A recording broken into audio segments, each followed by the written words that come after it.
So, hello everybody. This is the Urban Speaks podcast slash channel, all that urban, right? And I have a special guest, and his name is. Tell us your name. Tell us your name. Who are you? Hey, family. I'm Jamie Riley. Yes, this is Jamie R. Riley. He's an amazing person. I'm very inspired by him. I've been watching and I've been seeing, and I'm trying to get like him one day. He has a lot of credentials. Okay, I appreciate that, brother. Yes, sir. So, like I said, I'm happy to see you. I'm happy that you're here today.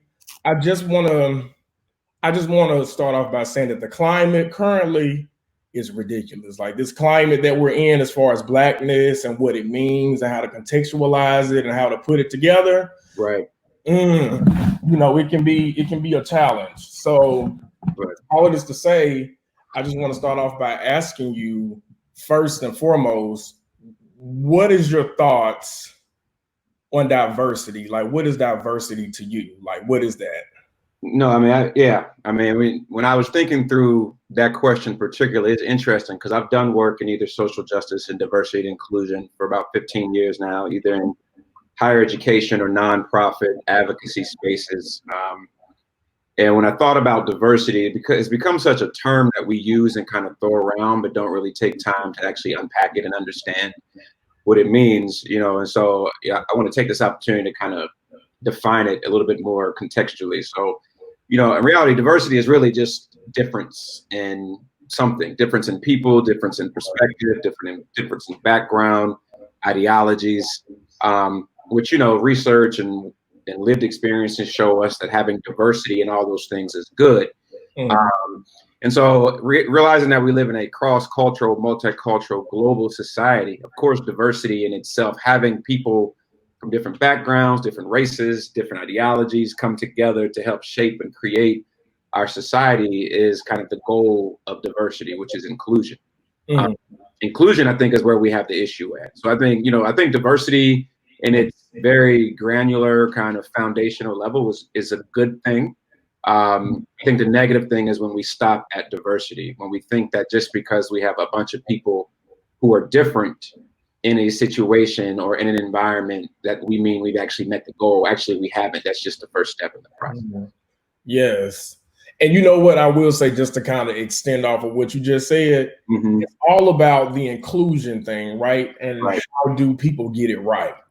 And I feel like in a lot of cases, a lot of people, they add you to the equation. Janelle Monáe says that, they add you to the equation, but they'll never make you equal. It's one of those things where it's like, right. And it makes me question, is it even real diversity at that point? If the I feel you. Yeah, if the inclusion really isn't represented in a way to where everybody can have like an equal speaking voice in the space, it kind of makes people question, is the diversity even a real thing, So yeah, I think where we get diversity, is a buzzword. It's kind of it is this idea, I would say post the Civil Rights Act, the idea that folks, organizations, systems, and institutions were supposed to be made up of all of the different intersections of folks that we have in this country. I think commonly most centered thinking folks or left thinking folks would agree with that ideology. There are still people who don't.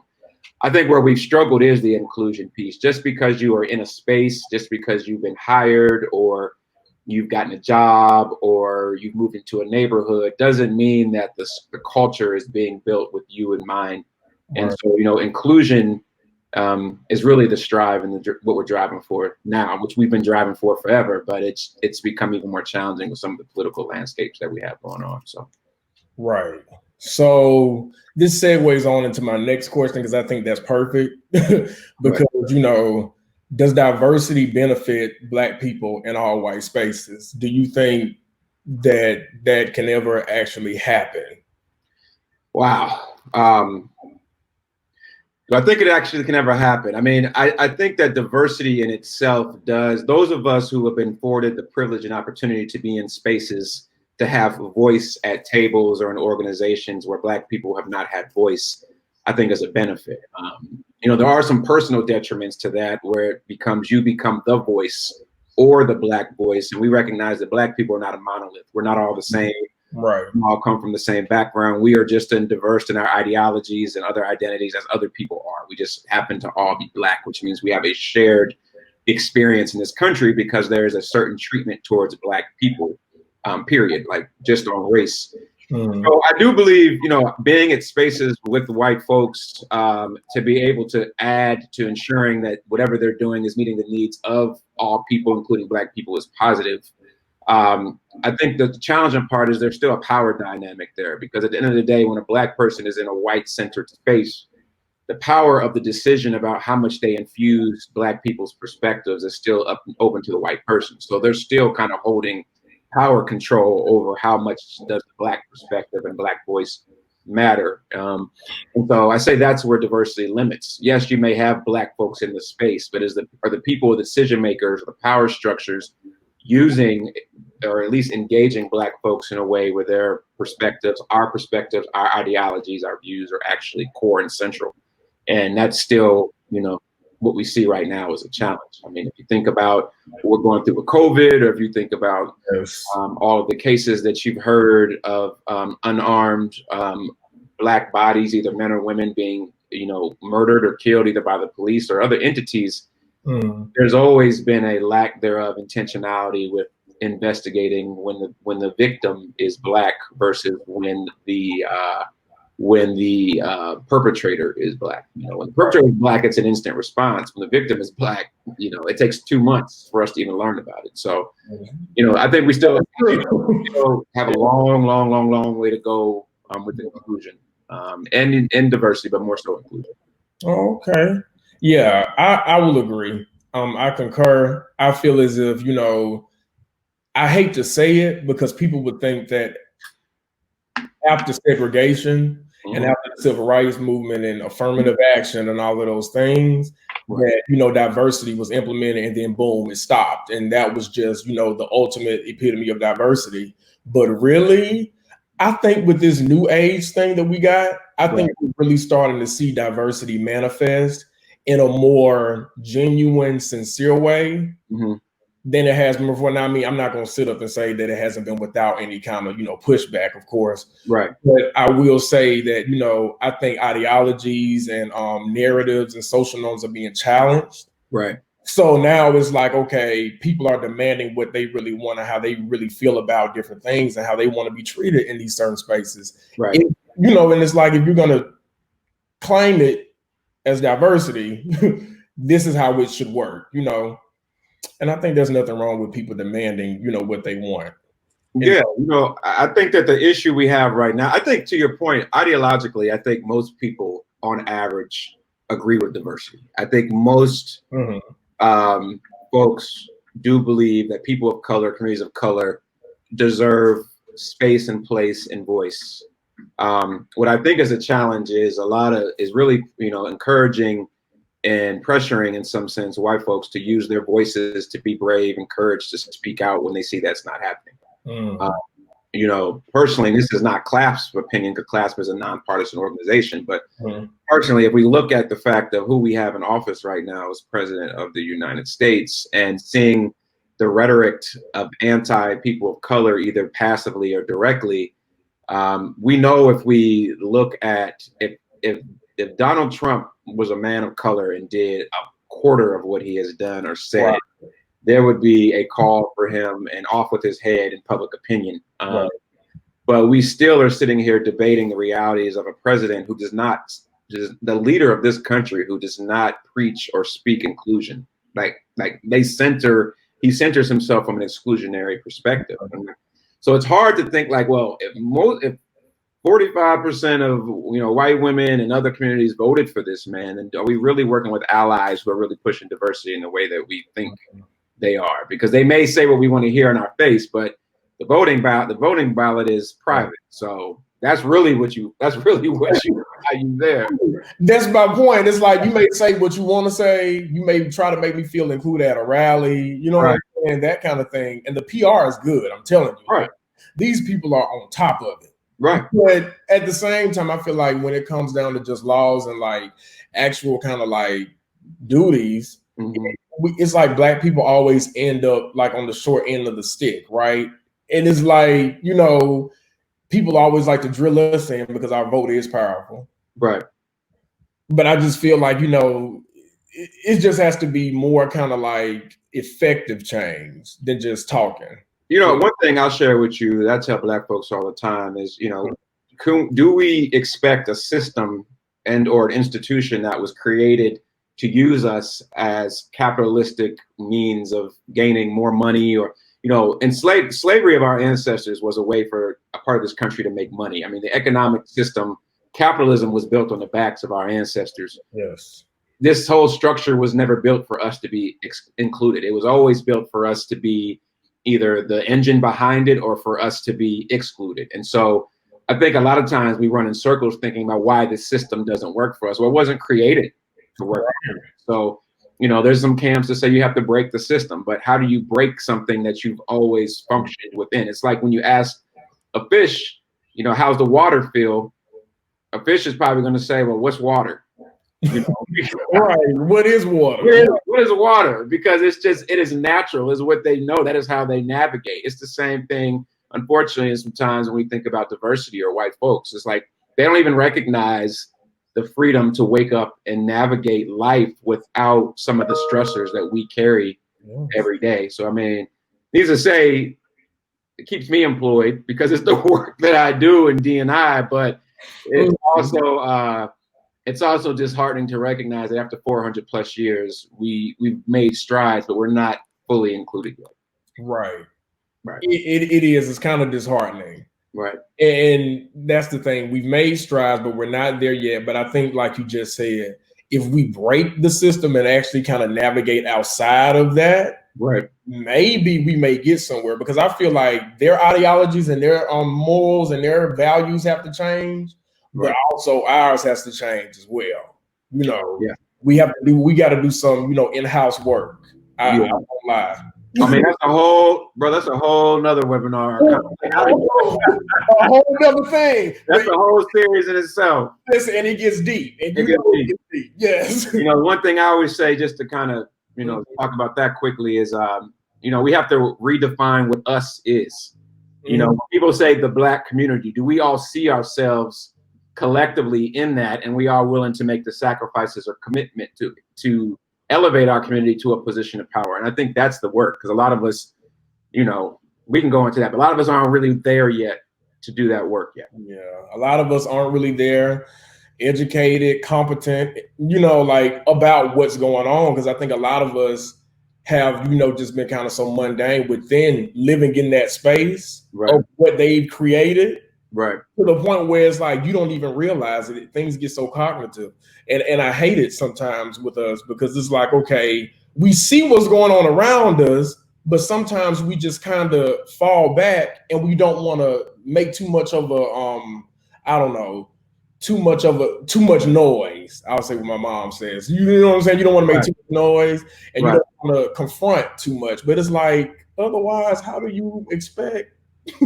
Yeah, I mean, there's this real thing of psychological colonization. It's one thing to be enslaved physically, but when you've created a culture of enslavement psychologically, where we are kind of navigating this second tier ideology, a lot of times it is hard to break. I mean, and so I don't put full blame on Black folks for why we struggle as a community to see ourselves collectively, because it was all done intentionally. I mean, this is all part of the plan. I mean, when you limit access and you limit exposure, you limit pushback and you limit challenge, and those of us who've academically achieved or financially achieved, we sometimes struggle to be more closer to white than we do actually redefining and collecting our Black identity and community. So, it's that's kind of why I don't know if you can see, I kind of have my man, James Baldwin, behind me. Hey, shout out to James Baldwin. Because I think he's a deep thinker who helps me kind of think systemically about why and how we navigate these issues and what each of our role is in doing that. So, that's cool. Yeah. Ooh. So I would lean on and kind of like, extend this, and I'll ask this, is there a lack of diversity or the representation in academia? Like, how do you feel about the educational realm, the scholar realm? Like, what's... Absolutely. Absolutely. Look, I had to ask you. I was like, "What's up?" Yeah, I mean, no, I mean, you know, I wrote a piece a couple months ago that I talked about student affairs, kind of so higher education not being safe for Black people, and I believe that about all higher education. Higher education is an institution and system in itself. It was structured to provide upward mobility for the very fortunate in our country, and because of that, it limits. We are in this constant fight for access and opportunity for folks to obtain the kind of the gold nugget of education. But in the academic world, I mean, it is a challenge. I mean, it's a challenge in certain industries. You'll find Black people are most represented in the social sciences. We know i.e. the humanities and counseling, and we know the social sciences don't pay a whole lot. So then, you know, that goes into, you know, I tell folks I had a master's degree at 23, 24 years old. I was making $24,000 a year. I mean, that was with a master's degree. So I was in counseling in the social sciences. And so, you know, so you think about that and you think about the economic experience of Black folks. Even some of your most upwardly mobile, educated Black folks in the academy are not making money in comparison to their white peers.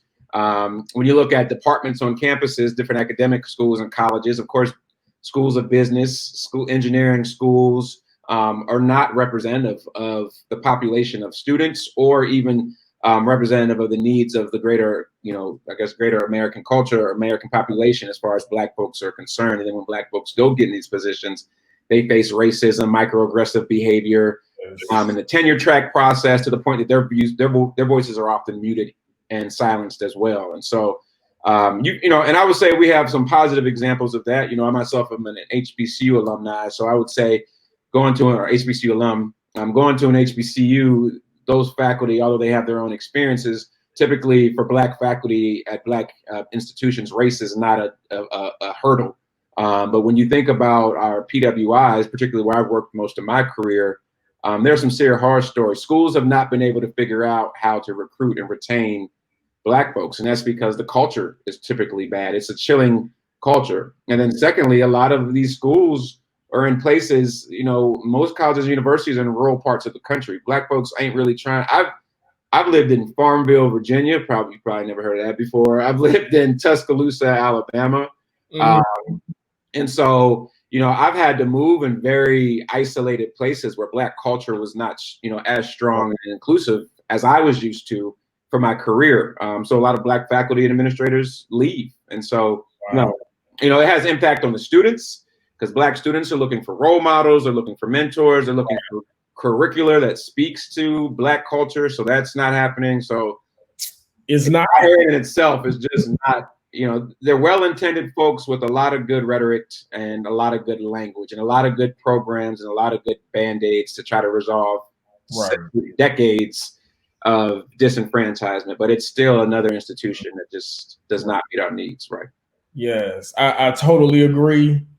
That is my exact experience in academia. You know, being in college and being a communications major and doing this and that, and like trying, especially in the communications area, it's like people try to like gripe on diversity so much, but it's like in some bigger PWI institutions, it's like you said, it's like it's a lot of good language, but it's like they always miss the mark and they always get it wrong because the majority caters to the majority.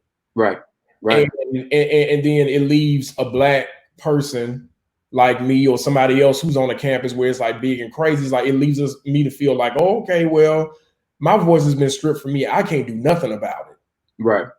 And then everybody's powerful, money gets involved, people get paid, all kind of stuff happens. And then you're like, okay, well, how does my Black voice transcend all of this? Like, where do I matter? Yeah. You know, I always tell students, you have Black students particularly have a good 4 to 6 year when they're in undergrad, or grad students have the opportunity to really demand systemic and long-term change, because number one thing that every college and university cares about, in addition to caring about their students and their accreditation, is their brand. And no institution wants national news about exclusionary practices or discrimination or racism. And so I always tell Black students that if you really want to make your mark, if you really your voice, no one is going to not allow you to graduate because you challenge a system. And if they do, there are infrastructures in place and people who will advocate for you to push forward to hold those folks who did that accountable to you. I've had students come to me before and say, I know this is wrong. I want to speak out on this, but I don't want our chapter to lose our fraternity house, or we don't want BSU to lose funding, or I want recommendation letters from the president. And I'm like, okay, so you feel like you're being muzzled by your voice, but I guarantee you, if you made those things public and people found out that's how you were being engaged with, folks would change their story really quickly. Yeah. I always tell college students, never feel like you're muzzled. Never feel like you don't have a voice. You are probably the most powerful as a Black person that you can be while you're at a college or university. Right. I mean, we saw what happened at Mizzou years ago with that uprising against the system president, and that whole institution is still paying for it at this point in time. Wow. Ooh, wow. Right. So, hey, listen, that's word to me. That's word to Darius, because right.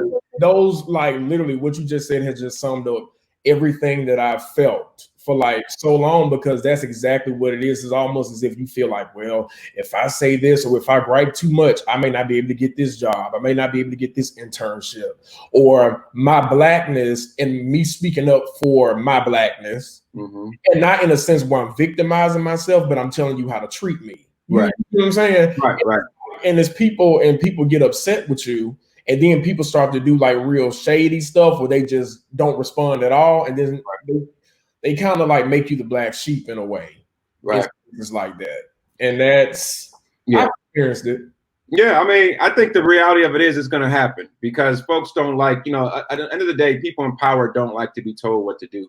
Right. And they may be subconscious a lot of times, but and there are also folks who think you should just be happy to be there. Yeah. Yes. You should just be, who think that you only got in because you were Black and you should just be happy to be here. And that's not the case. I think that's where students have to really develop their agency and their allies to understand who are the people how do you whistleblow on somebody who is being unethical towards you, and think about that strategy prior to even engaging in some of the activism work. But it needs to happen, because I'll say, I've seen some very powerful things happen on college campuses when Black students have decided to use their voice for change. And they've been systemic. A lot of the ethnic studies departments that we see at PWIs came from Black students, demanding culturally relevant classes and coursework. A lot of the multicultural affairs offices and staff positions, senior diversity officers, funding. I mean, a lot of that came from students demanding and bringing public attention to systemic issues, regardless of the considered sacrifice. So I definitely consider any students out there who are thinking about that, don't allow fear. I mean, our ancestors were killed and murdered and tortured to give us the ability to go to those schools. And so we have the responsibility to make sure that future Black folks can go to. Yes, I totally agree. And basically, I think this is a good segue. Okay. I think we kind of asked about how would you confront it in that space. Right. You kind of summed that part up too. So, look, because we could go on for days, because it's so many. I know. Right. But I kind of want to shift gears with this. I want to talk about COVID-19. And I want to specifically talk about how it has affected our community. So I want to get your thoughts on how has COVID-19 affected the Black community? So, the best way for me to start this piece out, and I will not go on and on, because it's a conversation we'll be having for years post COVID pandemic. But one thing that I try to tell folks all the time is that many Black folks have been living in a pandemic state prior to COVID-19. The ability to survive, the ability to have adequate health care, health insurance, the ability to feed your family, have access to clean and healthy food, education, jobs. Limiting access has been something that is not new to a lot of low income Black folks, first generation college students, and so Black folks and I say that to say Black folks are used to the struggle. Yeah, it is not struggling and is not new. It is disheartening that we continue to struggle, but COVID-19 just really surfaced and brought out the struggles that we've had the entire time as folks who were kidnapped and brought to this land. I mean, you think about a lot of folks, you watch the news, they're like, oh, Black folks are dying at a higher rate because of comorbidities that Black people have. Yes, Black people have high rates of hypertension, diabetes. That's also because Black folks also have not always had access to clean and healthy food. There have been food deserts in a lot of Black neighborhoods. That's in rural and both urban areas. And then the economic cost and the awareness and knowledge about access to fresh food is limiting in our community as well. And so it's not that Black people just out here with diabetes, it's that Black people have culturally been conditioned to lean towards those foods. Those are for the foods that have been aligned with our culture, those practices. Hence now we have comorbidities. That's all connected to racism. Black people have been dying from health disparities forever. And so what I think it's done actually with COVID-19 is just brought national attention to issues that we've always already had. It's also brought national attention, that, well, what Kanye said years ago, he said George Bush don't like Black people. I feel like what it's really brought to light is that Black people are still not a priority in this country. I mean, we've got Dr. Fauci on TV talking about bringing light to these comorbidities, and it's like people, and the fact that Black people are dying, and people just shrug their shoulders and continue to. Now I can guarantee you, if this was switched and people of color were the ones living and white folks were dying at alarming rates, I guarantee you we'd have so many different task force. But it just shows that our lives don't matter and they're not valued. And I hope what it does do is create a call for us privileged Black folks, those of us who have been successful in our careers, who have a little bit of money, who have education, to really rally around demanding through our legislative process or through creating our own processes, systemic change around policy. Because Black folks diabetes is not going anywhere in our community unless there's some shift to who has access, how it's treated, and the foods that we put in our bodies, and the awareness that our families have. And so I think COVID has just brought to light racism. When I hear COVID, it is brought to light the systemic issues, the housing and community issues that we have, the lack of food. And I think it's been economically. I mean, Black folks are losing, we're called essential workers now. In the past, we were called kind of low salary frontline workers. Yeah. All of a sudden, it's working at a grocery store is praised and privileged when just 6 months ago it was deemed as you were unsuccessful in life if you worked at a frontline job. And so how are we going to maintain that energy around seeing these roles as, society contributing essential roles in our society? So, I mean, I think it's just, again, brought to light long-term issues. Great equalizer, though. Like, do you think that could be a thing in the not so distant future? What I do think is that, I think there's opportunity. I just don't see it moving in that direction. Like, I don't see anyone really, besides maybe our more liberal-leaning elected officials in local and state agencies and more liberal states who are really taking a hard look on how do we systemically make changes. I don't think nationwide there's going to be a whole lot of change. I mean, I think at the end of the day, I just don't know if people care.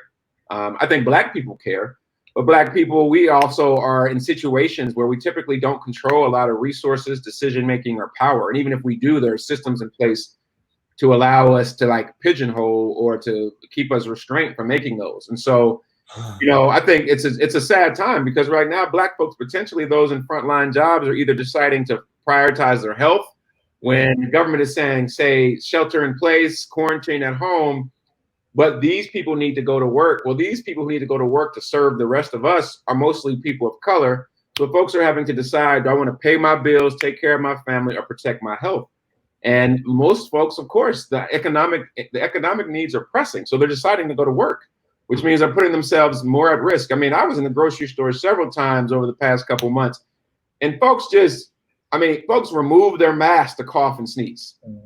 And I'm just like, what are you, and it's people in there working left and right who have to go through that. And that was just me that 30 minutes I was in there. And so I'm thinking about folks who are in that environment every day, taking public transportation, working at grocery stores, driving buses, working in medical facilities, just to stay alive economically while they're putting themselves at risk and their lives at risk from a health standpoint. So it's a challenging juxtaposition overall. I would say I would recommend folks who are looking to kind of build allyship and help majority identified, i.e. white folks, understand the issues, to take COVID-19 as an opportunity to educate folks, you know, for them to understand why Black people have different levels of diabetes and hypertension than other folks do, to make them commit to thinking about how they direct their policy and legislation and their funds going forward, because then I think we can really see some long-term change in Black communities.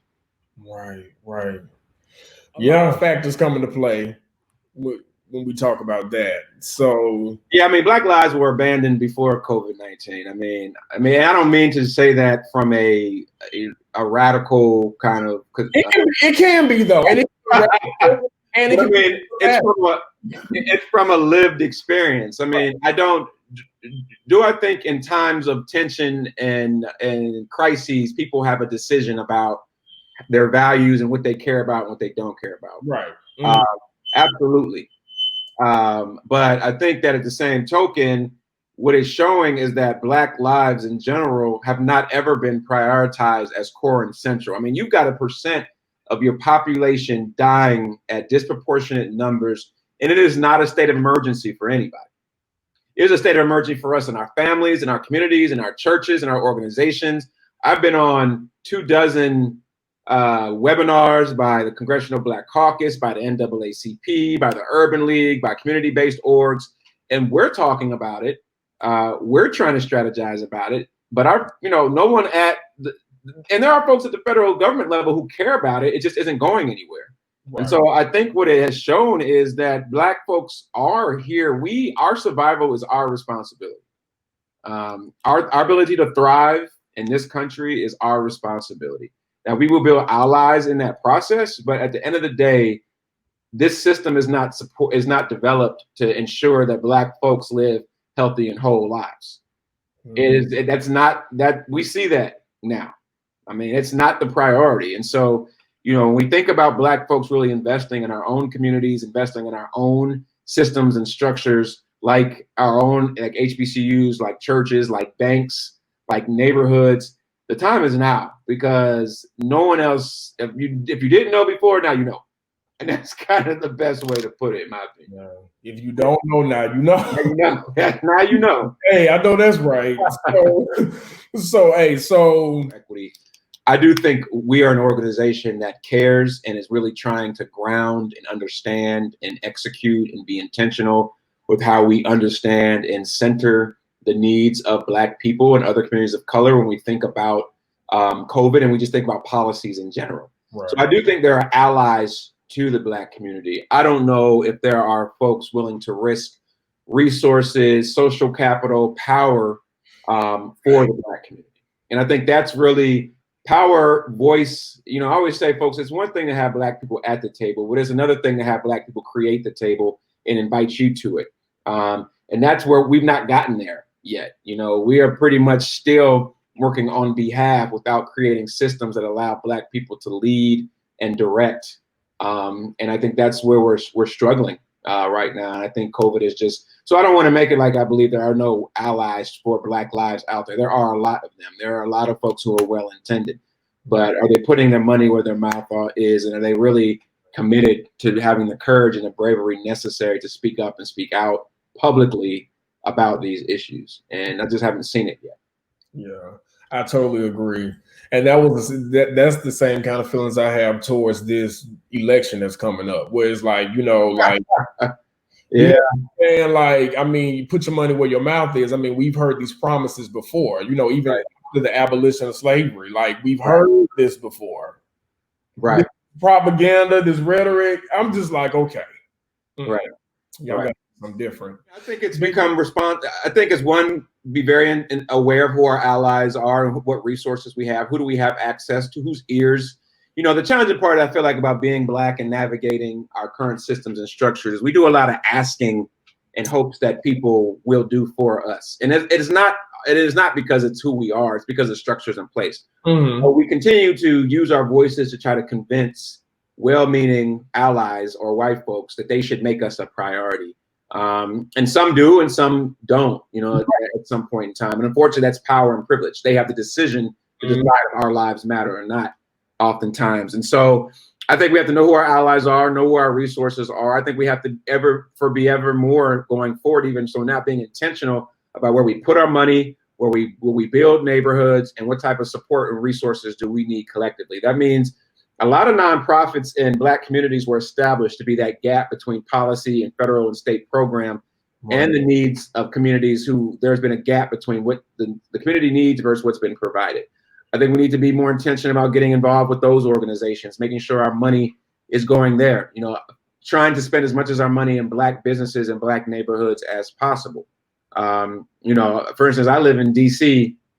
It's almost impossible to find a neighborhood that's affordable, that you can live in and live in at a certain quality of life with Black people. Right. You know? I heard about DC. Look, DC. I heard about DC, man. DC. Yeah, it's a challenge, you know, but I say that to say that, you know, I have that responsibility. You know, I own a home in Baltimore, Maryland. It's about 40 miles from here.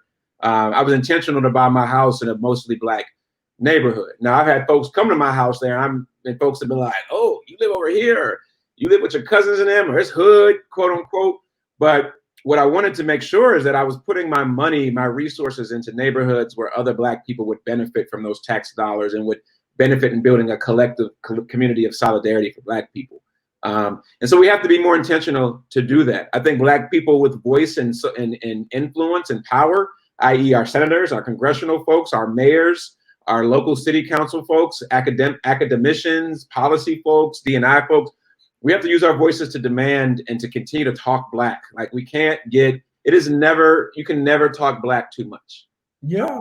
Because if we don't do it, no one else is going to do it. Nobody else is going to do it. And so I think, you know, and I understand, you know, and everybody's like, oh, we have President Obama and he could have. President Obama is working within a governmental structure. So for him to make his whole presidency about Black people, he would have been doomed from the beginning. He made his whole presidency about Americans. Black people ideally were included in that, just people in general. And so, yeah, I just think we have to take a greater responsibility post-COVID about the needs of our community and be very intentional about that. So I always tell folks, all the money, all the Amazon shopping you may be doing right now, or all the restaurants you eating at right now, how much of that is going to Black-led businesses and organizations and being intentional to help build our economic base? So post-COVID, we can, you know, kind of strategize again about how to move forward. Totally agree. Like you got to think Black, you got to be Black if you are Black, and you have to understand and contextualize where we come from, right? Where the world is and what the world was, so you can know how to move forward and not be doomed to repeat history.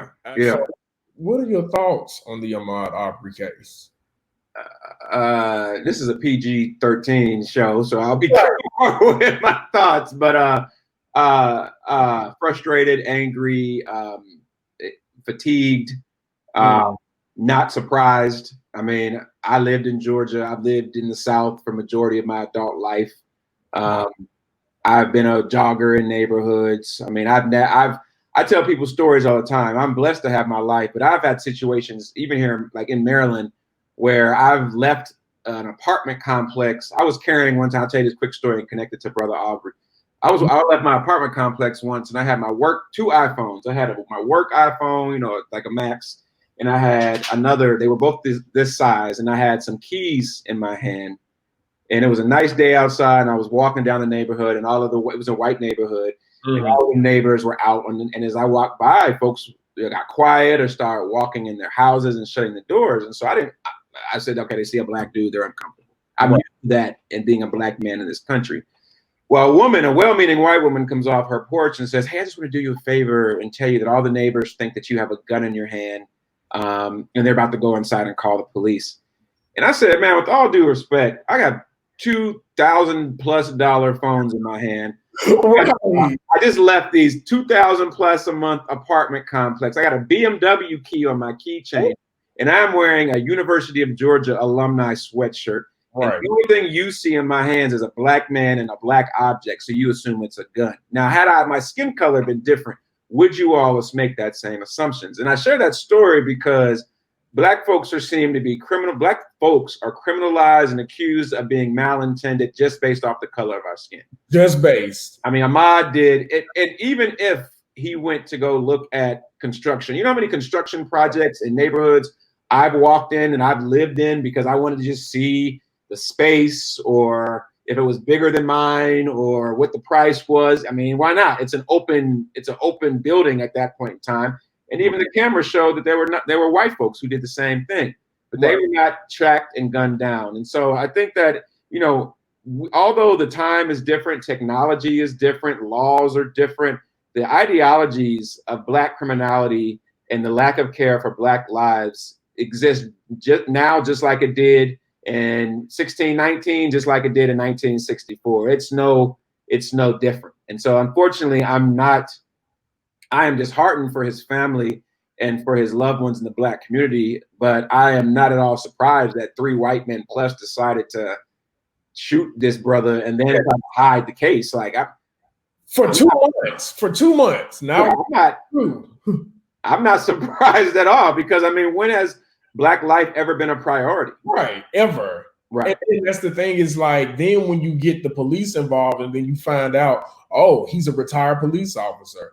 And then the police officer that looked over the case knew him because they were like related, like, you know, through work, and say, oh, yeah, I got you. You're good.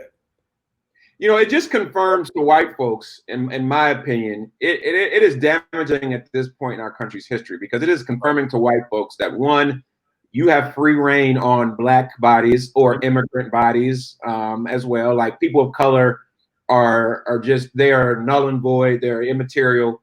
There is no systems and structures that protect them for either economic harm, health, physical harm, or even murder.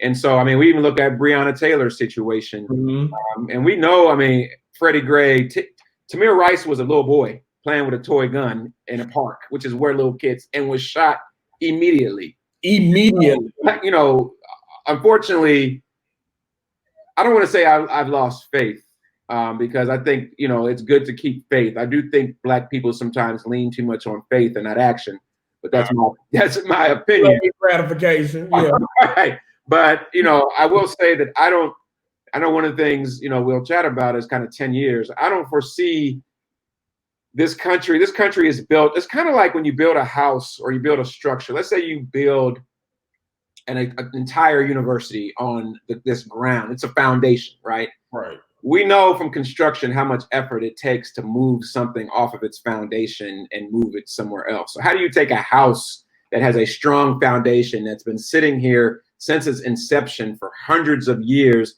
and think that you can pick it up and move it and put it on another piece of another foundation?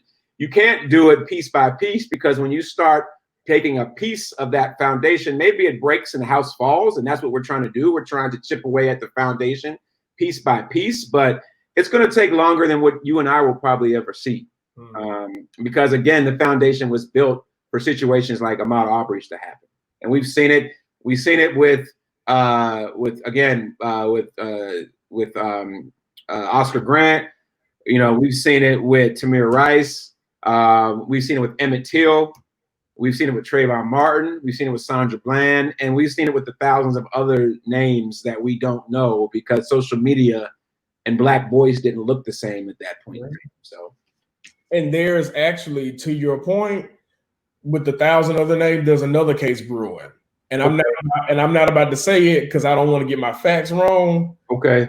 We gonna look back on this and be like, oh, okay, I see. It's another case that's about to come up. Okay. And people want to tuck things up to the political season, Nah. Right. It's not the political season. This has been all season for years, centuries. Right. And I also will say this: I've had some people in law enforcement actually admit to me that, you know, they use force on Black people, Black men, purposefully, whether it's in places where we are the majority or whether the minority. They have an animalistic view of us. Like an animalistic view of us. Aggression, fear. Right. I mean, just based off the color of your skin, and then you put your gender. I mean, but even women, sisters go through the same thing. So, I mean, you know, at the end of the day, I tell people all the time, there is no bias testing. Or no, you can't get in someone's mind and say they can answer a question to make you think that they're not racist, but there's no way that you ever know. And so police officers are human. They're just like the rest of us. They're biased just like the rest of us. They lean to their comfort zone just like the rest of us. So to think that police officers we have ordained like these executors of power and control are not human and don't succumb to some of the same stereotypes is ridiculous. And it's coming out in these same cases. So yeah, it just makes me so sad because I want this to be different. And I know it can be different because civilization and life was different before all of this plagued us. But it's I don't know if our experience has ever been different as Black people. Yeah, as Black people, I don't know. I don't know if we've ever had like. I mean, I think we've had moments of Black solidarity and Black celebration. You know, if you look at kind of the 70s, the 90s, I think we're getting back to that. But we need action. Like it is time to sacrifice our resources, our capital, our jobs, our safety. It is time for us to get out and actually demand and stand in the gap for the future generations. And I just don't know. I think the difference between post-Civil Rights Act and now is that Black folks back in the day, you know, the mechanic and the doctor and the janitor all lived on the same street. So there were very stark differences between Black and white. Mm-hmm. But now that's not the case. So Black folks are constantly in their minds like, well, do we have it that bad? Is it that bad? They deserve that. They're, you know, oh, that's them, not me. No, we're all one collective at the end of the day. I agree.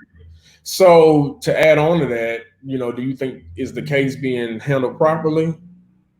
Do you think I think the right set of eyes and the right set of leaders in the Black community are now involved. I think now that the court of common and public opinion is involved, right. I think there will be, you know, we've seen this before. Now, will they be found guilty? We need to make sure our attention remains on these cases until there's a verdict.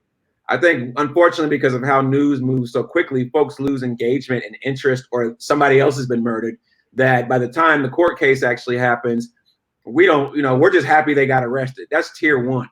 You know, tier two is paying for their crimes. Right. And I think we don't know. They may try to put this trial out for years just to let people forget about it.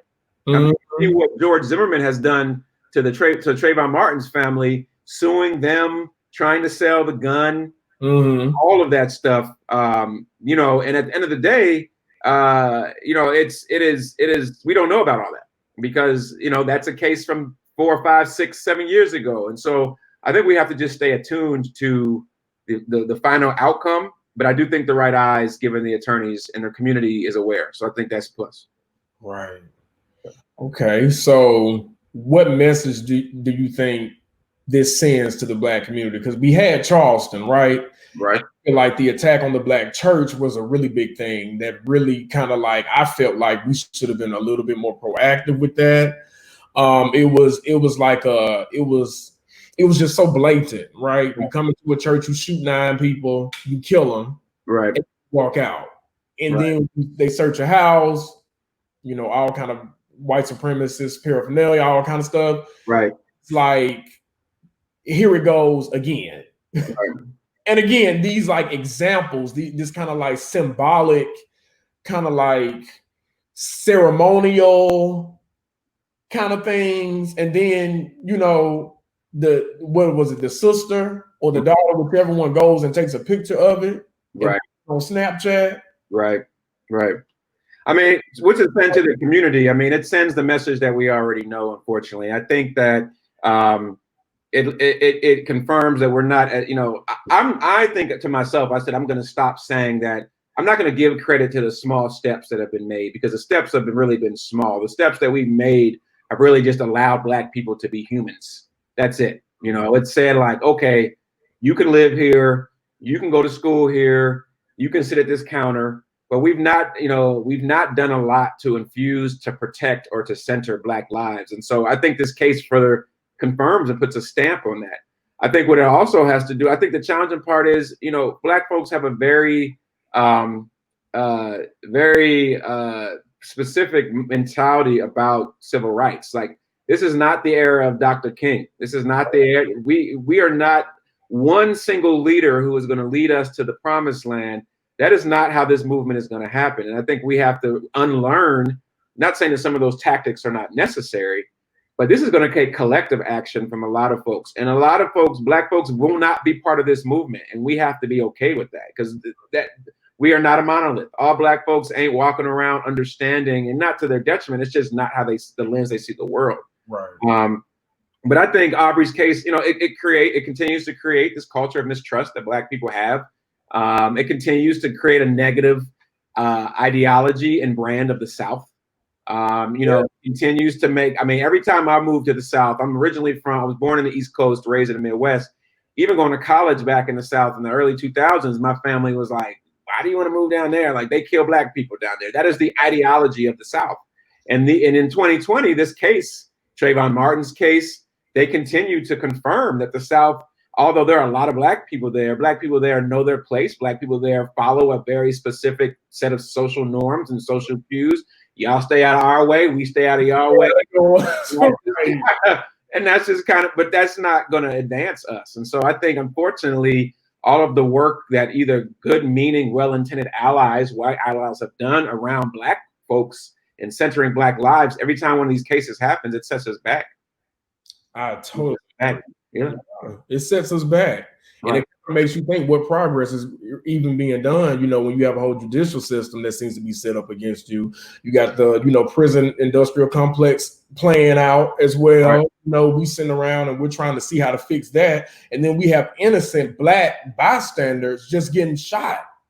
Right. And then there's another thing too that I kind of want to highlight, if you would, deem yourself, to speak about it, is the whole knowing your rights, even when you're in the wrong, right? Having a due process. Mm-hmm. And even if I do something wrong, nobody is the judge and juror of killing me. Right. Right. You know what I'm saying? Like, and right.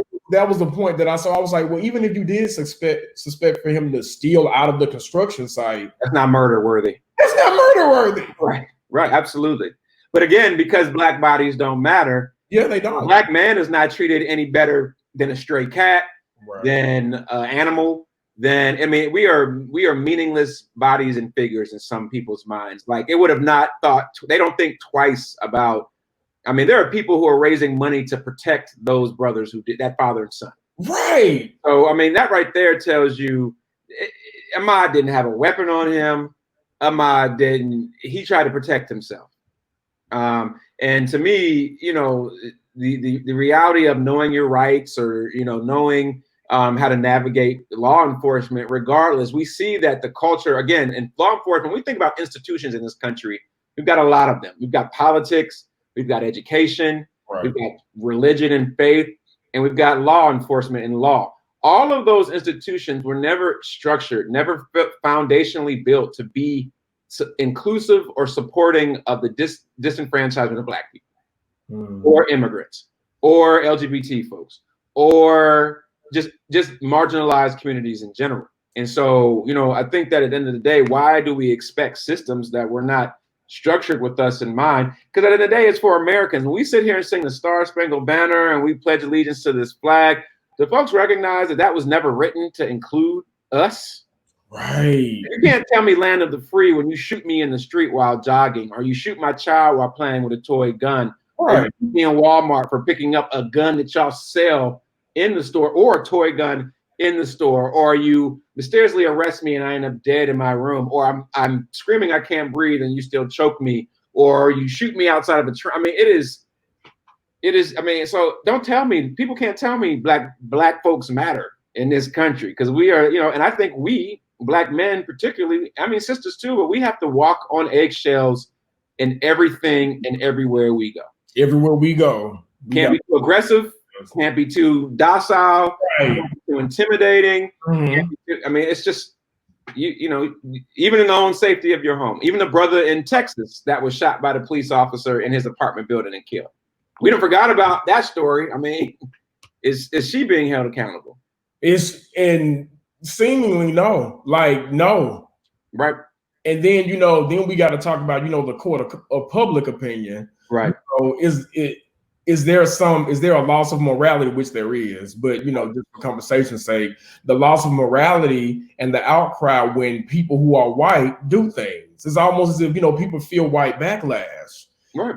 And that's so, and it's so ridiculous to me that people kind of throw all kind of moral code out the window, right, when it happens to us, because like you said earlier, you know, we've been trained and, you know, socialized to think a certain way. It's primarily in the South, you know what I'm saying? Right. Don't do too much, don't say too much, right. that kind of thing. So yeah, I mean, if you even think about how white folks, some white folks, I'm gonna be intentional, are even responding to the shutdown in their states. Yeah. Like when Black people protest, we're unruly. We don't follow direction. We don't follow authority. But they up in the courthouse with shotguns and machine guns, demanding to be able to go outside, but that's deemed as their rights. Right. And so there are two multiple realities of access, opportunity, and voice navigating in this country right now. There's always been.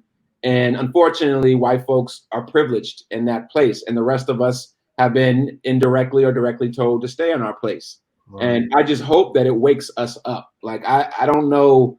I don't know. I mean, I have these debates with my families and friends all the time, and people are exhausted about talking about it. And so is it like, do we just accept this, or how do we change it, or do we create our own? I mean, that's where we are. I totally agree, because, you know, people will tell you, if you talk about it too much and you try to strategize how you want to come out of it, people will sit up and say, oh, you're too angry. Well, are you happy about it? Like, are you happy to be here? Like, if I'm not angry about it, you're not angry about it? Right. It's like, but like you said, we're not monoliths. I have to understand that. I think as a coming of age moment for me, I'm going to just have to understand that we are not all the same. Right. And we do think differently. And that's okay. And that's okay. We love those brothers and sisters just the same. Just know that they think. you think a little differently. I might have to, readjust soon. Right. It's just like, and even then, I still got to love my brothers and sisters who think differently than me, because a win for me, I think by extension, is a win for you. Right. So, love. Right. It just gets hard sometimes because you get played by so much. But I think to kind of rally this up a little bit, do you feel as if race relations have gotten better within this country? I think it depends on who you ask, when you ask, and the context. I think white folks would say, absolutely, we had a Black president. Right. Absolutely. I mean, I think that'll always, there's this ideology that because his skin was dark and he sat in the highest seat, then every other person in the country, every other racial issue has gone away. Right. It's not the case, again. And so I think to most folks, white folks who don't do this work, who are not in touch with kind of D&I racial equity, I think they'd say yes. I think Black folks who have benefited economically from being able to attend certain schools, live in certain neighborhoods, access certain liquid resources, they would say yes. I think they would say that, yeah, I mean, I make six figures, my family's quote unquote thriving, and we're doing well. I would say overall, race relations just look differently. I mean, I think we're really battling systemic and covert forms of racism and race relations. No, we're not. No one is spitting in our face on a regular basis and saying N-words, go home, or you don't belong here. I mean, it still happens, but just not regularly. But we're still being murdered in larger numbers. Systemic issues are still impacting us in greater ways.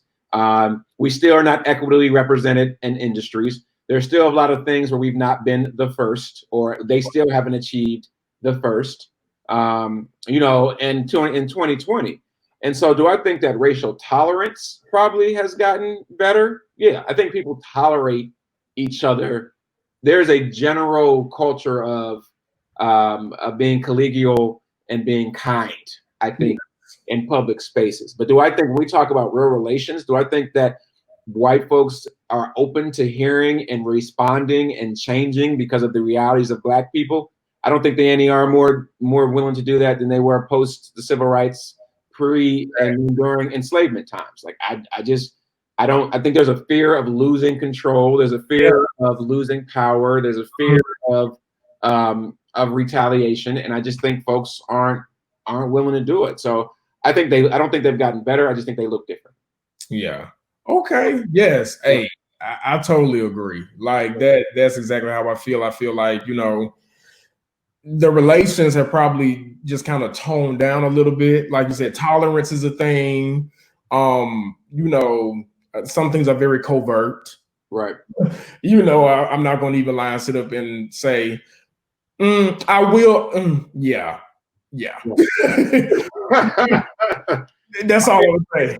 It's still, I mean, microaggressive behavior, and then just, racism on a regular basis has psychological impacts, health impacts for Black people. I mean, we live our whole lives wearing, multiple masks, multiple hats, multiple realities, all in the name of trying. I always tell people, think about this. Like, we are spending our lives trying to convince white people to treat us better. Right. I mean, but the problem we have is that they don't even see that they're treating us bad or poorly. Right. You don't realize that folks have gotten on international news and said, now Black people was dying. And white folks have been like, okay. And on to the next story. On to the next. Yeah. I mean, Black folks is getting shot left and right.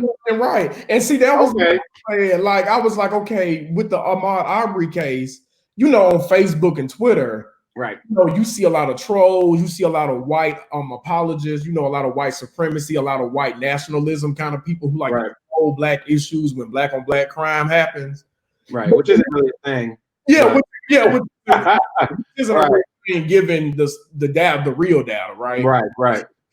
Yeah, but I noticed that the white silence was just like literally, like when they saw them shoot him in like cold blood, they were like, and so then you start to see like a bunch of white people trying to come out and try to do damage control, but it wasn't the massive response that we get when they're trying to basically kind of like, boast in our pain and boast in our degradation. I agree. I mean, one thing I always refer to, and by no means do I want to disrespect the Me Too movement, because sexual assault is a real thing, and domestic violence, stalking, those are a real thing. And yes, even though people from across gender identities experience those, we know overwhelmingly women have dealt with that. But I will also say, akin to thinking about racism has been a harmful practice and system in our country for decades, centuries, for a long time. Right. Yet we've not had a national movement like we have with the Me Too movement to really bring this issue to a resolve. That is true. I worked on college campuses during the height of this movement, and I seen how universities and public officials and legislative officials, there was policies and legislation and work groups and demands and guidelines given to eradicate sexual assault, and every means it should be eradicated. But the same token, we've never taken that fervent action with racism. We've never been that staunch in our effort to eradicate racism. Right. And so it to me is a reminder that there are folks who are complicit in this system, and because the right people have not brought in this, haven't had that aha, or don't see it, or don't live it, it's not a priority. And so, again, we got decades, centuries more work to do, in my opinion. Yes, because it took that long to get here. Right. And so, so to kind of wrap it up, I guess. Okay. Does America have our best interest, i.e., Black people? If we're defining best interest as a vested involvement and interest in prioritizing our needs and breaking the systems that have limited our access, to acknowledging and creating reparations for the harm that it has done, to centering educational and economic and health systems and structures to prioritize Black needs, then no. I would say America, and the metaphor, the idea of America does not have our best interest. I think America in itself has been very complicit with, this is our norms, these are our cultures, this is our structures, and there are entities that are fighting against it. But I would say, as the collective, if we look at all the institutions and the collection of them, I don't see any data or my lived experience that says that America values, cares, and centers Black folks. I think that there are folks out there. Occasionally, we have moments in time where folks have tried, or there are allies out there that are doing work to try to push it forward. But it's on the micro level. It's not on the macro level. And so, I think America is working the way it's supposed to work. It is a capitalistic society wrapped in a democratic kind of gift wrap. And at the end of the day, if you can't comply, if you're not cutthroat in that system and you don't have the resources to do that, then I think you're left behind. And I think that's beyond just Black folks. There's just a lot of folks in our country who have historically been disadvantaged by that culture and that structure. So I don't see America having the aggregate of Black folks in mind. I think, and interest, I think the Black folks who know how to play the game and get along, yeah, they probably thrive very well. But for those of us who actually are open to understanding the inaccuracies and the deficiencies in it, absolutely not. Right. And I agree with that. Open understanding. Right. Right. It's more than money. Right. And I'll even say it's more than access. Right. It's a mind thing.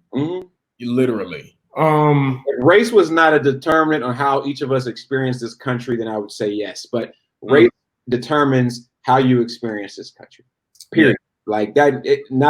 Your race, regardless if you may be at one spectrum of the racial experience or another, your experience by race, the things that you have access in some sense to, the lived experience that you have, your race is centered in that. And because I don't believe everyone has equitable racial experiences in the country, we've spent an hour talking about it, that I don't know if the best interest of Black folks is currently a priority. Okay. Yeah. Well, last but not least, this question, which is, where do you see Black people in the next 10 years? Still where we are now. It may look differently. Okay. We may have some more Black folks elected to aspirational or very prominent positions. Right. We may have some states or local areas that take some direct action on community policing and issues around policing Black neighborhoods.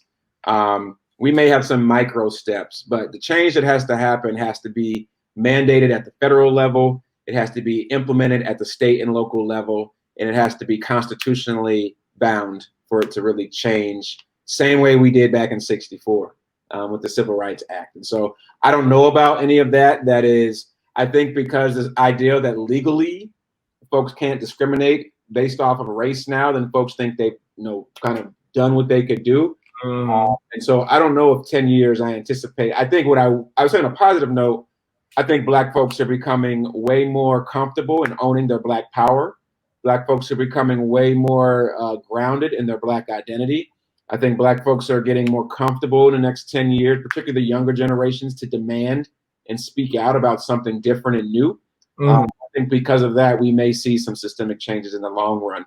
But, outside of that, I think, we are where we were 10 years ago today, just like we were 10 years ago before that. So just like we were in 1619, just where we were in 1955. I mean, we've been in the same place. It just has looked differently. And so I don't see any major changes for Black folks in the next 10 years. And maybe we can go back and look at this and maybe I'll be wrong, which I hope so. But yeah, and I understand completely. I hope, we can be wrong, but I think for now is, we just kind of have to deal with what we're dealing with and just kind of get that and handle that. But I totally agree. Like, maybe, who knows what the future holds? Who knows?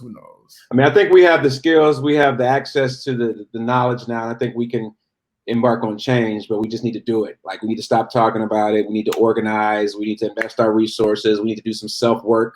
Right. We need to heal our trauma. We need to build our communities. We need to, we need to do some intra-community stuff to get us ready. And I think that's actually where I'd like to spend my energy, is building a strong Black community, stronger than we have now collectively, Black communities, I should say, so we can actually attack and fight some of the inaccuracies and issues that we have. So. Yes, sir. Yeah. Yes, sir. Well, I concur. I agree. You know what I'm saying? I'm all there. Like, this is like, it's a terrible thing to waste. You know, yeah. Thank you so much. Thank you. I really appreciate this. Very insightful. I left feeling like I know more. Me too. Yeah. It's good to have these dialogues. You know, I appreciate the opportunity to chat with you about it. I think it's given me some things to think about, and I appreciate you reaching out. And you know, let's keep the work. Let's keep moving forward and keep the community moving. Yes, that's the goal. That's the goal. Absolutely. Thank you so much. All right. Great day. You too. Be well. Thank you. All right. Bye-bye. Bye.